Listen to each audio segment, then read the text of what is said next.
Ni sauti ya mlinzi ikisema kuna matukio dunia inaenda kukutana nayo, haitaamini macho yake, na wanasayansi watakosa majibu, maana Mungu si mtoto kwenu, yeye ni baba yenu. Hamtaweza kumwongoza, yeye atawaongoza, hata watii ninyi, ila ninyi mtamtii yeye.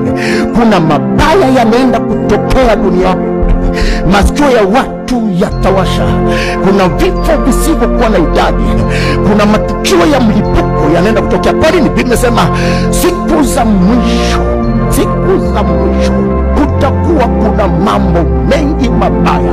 Kwa nini? Ili mwanadamu ashtuke, ili mwanadamu arejee kwa Mungu, ili mwanadamu atubu, ache njia yake mbaya, rejee kwa Bwana. Usisubiri mabaya yaje.